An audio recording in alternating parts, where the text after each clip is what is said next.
अब अपने पास प्रॉब्लम है जिसका नाम है कंजुगेटिव पॉइंट सेगमेंट। ठीक, इस क्वेश्चन में हमारे उनको क्या बोल रहा है कि हमारे पास एक एरे गिवन है जिसके अंदर जो एलिमेंट्स हैं वो एक्स कोऑर्डिनेट है। ठीक, वो बोल रहा है कि किसी भी कोऑर्डिनेट पे को हम इसमें इंक्रीज बाय 1 या फिर डिक्रीज बाय 1 कर सकते हैं, और एक एलिमेंट पे ये ऑपरेशन हम 1 टाइम में लगा सकते हैं। ये ऑपरेशन लगा के क्या हम इसको कंजुगेटिव सेगमेंट्स ऑफ इंटीजर में कन्वर्ट कर पाएंगे? फॉर एग्जांपल इसका मतलब क्या है कि हमें ऑपरेशन लगा के इसको इस फॉर्म में बनाना 1 3 4 5 की जो ये कोई भी इंटीजर हमारे पास, उसके बाद कोई भी पॉइंट, उसके बाद उसका नेक्स्ट इंटीजर हो।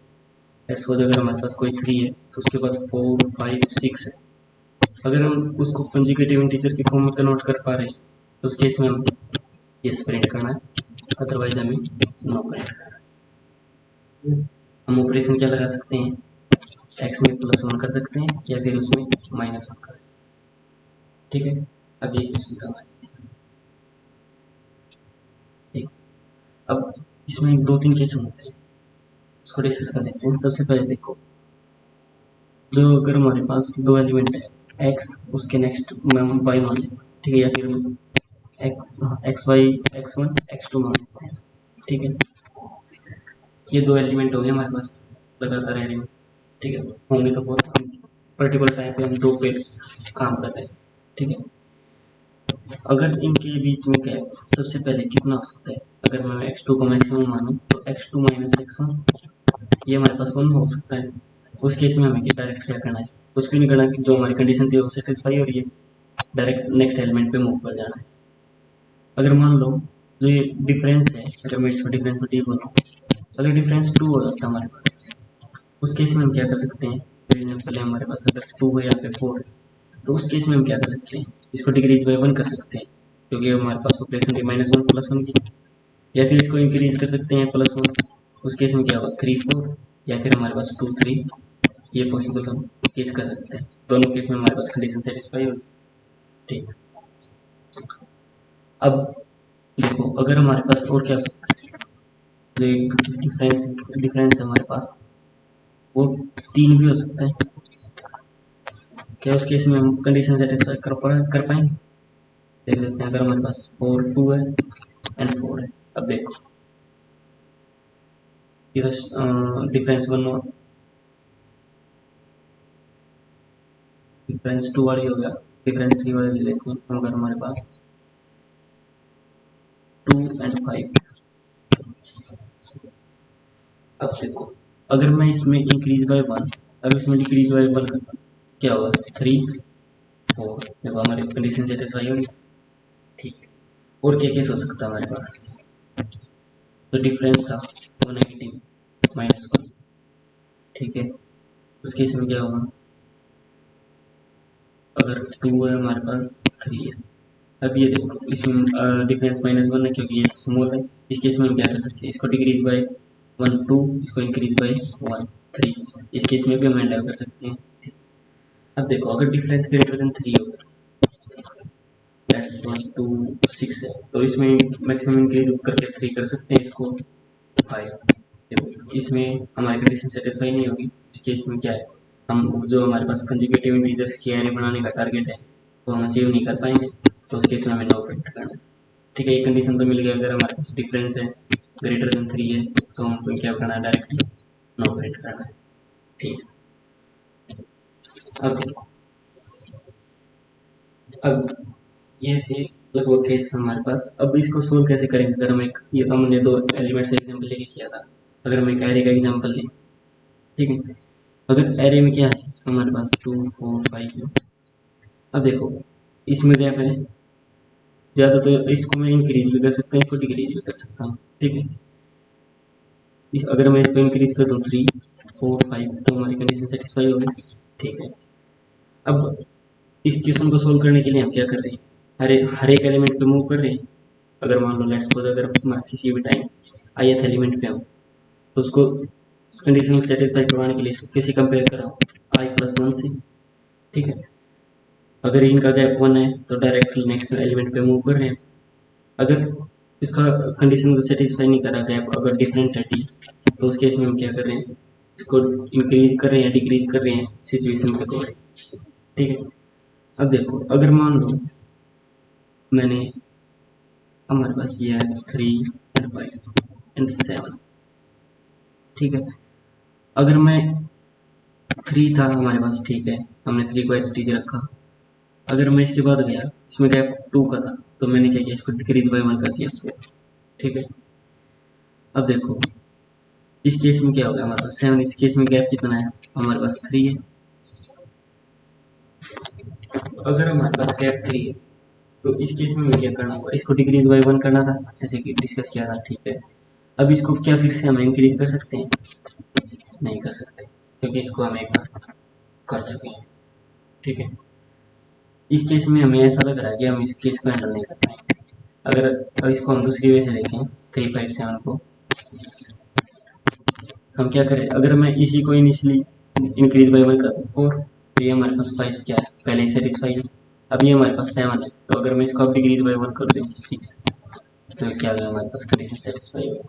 ठीक है, तो इसमें मैं क्या देख रहा हूँ कि अगर हमारे पास ये गैप था जो 2 है, तो उस केस में मैं इसी को हैंडल कर रहा हूँ, हमारे पास जो कंडीशन थी सेटिस्फाई हो रही है। अगर गैप 3 हो रहा है हमारे पास, उस केस में क्या कर सकते हैं, जो हमारे पास इनिशियल एलिमेंट था, ठीक है, अगर उसी में मैं इंक्रीज बाय 1 करता हूँ, तो जो ऑल एलिमेंट्स थे वो इंक्रीज बाय 1 हो जाएंगे हमारे पास। जैसे हमने देखा इसमें 3 था, ये सेटिस्फाई हो गया 5 से, क्यों पहले 4 पे सेटिस्फाई हो रहा था, अब 5 पे सेटिस्फाई हो गया। ठीक है, तो इंक्रीज बाय 1 हो गया हमारे पास। ठीक है, अगर ये देखो, अगर मान लो n इक्वल टू 3 वाली कंडीशन है जो हमारे पास फिर से एक बार और बढ़ गई, इस केस में क्या है, हम एक इंक्रीज कर चुके हैं पहले। अगर ये कंडीशन फिर से हमारे पास बढ़ गई, तो उस केस में हम इसको हैंडल नहीं कर पाएंगे, क्योंकि हम एक ही बार उसको चेंज कर सकते हैं। वो हमने पहले जो 3 आया था उस केस में हमने एलिमेंट्स को चेंज कर दिया था। अगर हमारे पास फिर से ये कंडीशन आ गई, तो उस केस में क्या हम हैंडल नहीं कर पाएंगे। अगर ये हमने n इक्वल टू 3 लिया, अगर अगर हम ध्यान से देखें इसको, तो अगर हम इस केस में देख रहे हैं, हम किस केस में तो फिर से हैंडल नहीं कर पाते, जिसमें हमें i और i प्लस 1 दोनों को चेंज करना था। और ये दोनों को चेंज कब कब करना था हमारे पास, अगर डिफरेंस हमारे पास 3 था, या अगर हमारे पास डिफरेंस इक्वल टू -1 था।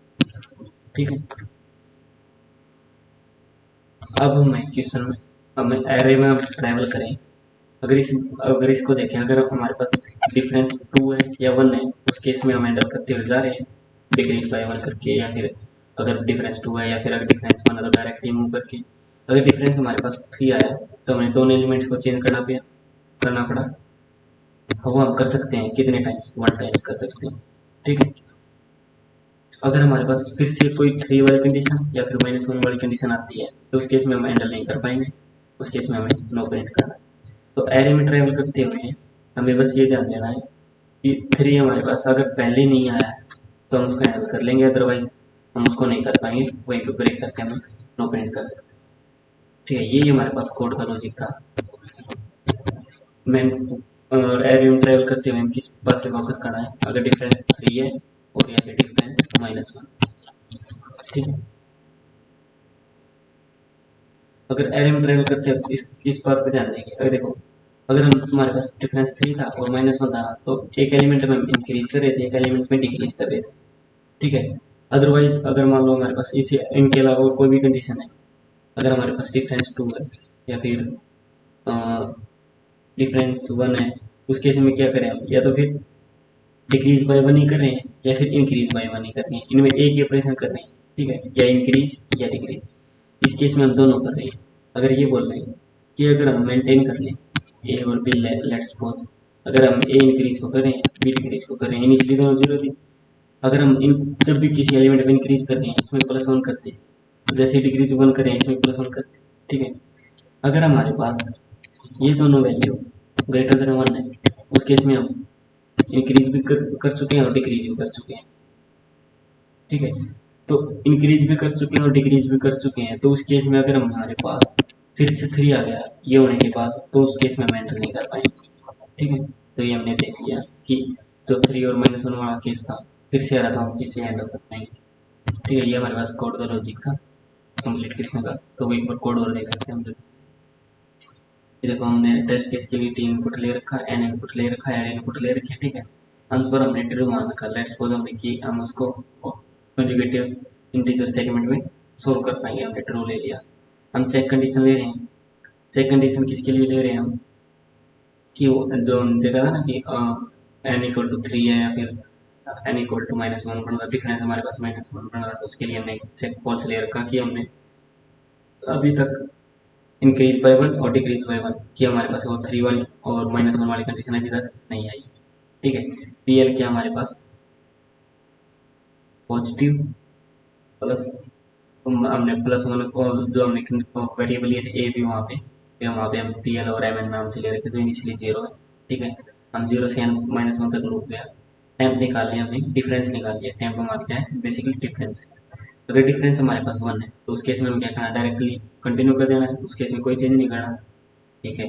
अगर डिफरेंस हमारे पास 2 है तो उस केस में हम क्या कर रहे थे, जो i+1 एलिमेंट था उसमें डिक्रीज बाय 1 कर रहे हैं, ठीक है। अब हमने डिक्रीज बाय 1 कर दिया तो हमने क्या किया, तो एम एन क्या हमारे पास माइनस माइनस में +1 कर दिया कि हम डिक्रीज कर चुके हैं, ठीक है। अगर हमारे पास टेम्प हमारे पास 3 है, 3 को हम कब हैंडल कर सकते हैं, जो हमारे पास चेक था, चेक हमारे पास वो, अगर हमारे पास चेक फुल ट्रू है उस केस में क्या है, उस केस में अगर हम चेक अगर हमारे पास ट्रू है तो उस केस में एक 3 वाला केस या -1 वाला केस है वो हैंडल कर चुके हैं, तो इसको हैंडल नहीं कर पाएंगे, तो आंसर क्या हो गया हमारे पास, आंसर फॉल्स हो गया और हमने लूप को ब्रेक कर दिया, ठीक है। अगर हमारे पास ऐसा केस पहले नहीं आया तो उस केस में क्या कर सकते हैं, एरे आई को हम +1 कर सकते हैं, तो हमने यहाँ पे +1 कर दिया हमारे पास। और एरे i+1 एलिमेंट को अगर डिक्रीज बाय 1 करना था और उसके बाद हमने एम वाले को भी अपडेट कर दिया, ठीक है। अब देखो अगर टेम्प -1 था उस केस में चेक वाली कंडीशन करनी है, अगर हम पहले ऐसा केस हैंडल कर चुके हैं तो फॉल्स, अदरवाइज ये ऑपरेशन लगा के हमें कंटिन्यू कर रहे हैं, ठीक है। अगर इसके अलावा कोई भी केस मिल रहा, अगर मान लो डिफरेंस है 3 से ज़्यादा है या फिर -1 से कम है, तो उस केस में क्या होगा, हमारे पास आंसर फॉल्स होगा और लूप ब्रेक कर रहे हैं, ठीक है। अब हमने चेक कर लिया, अगर मान लो हमारे पास एम एन माइनस भी कर चुके हैं प्लस भी कर चुके हैं, ठीक है, दोनों केस में, तो क्या होगा, हमारे पास चेक ट्रू होगा क्योंकि हम केस हैंडल कर चुके हैं वो केस।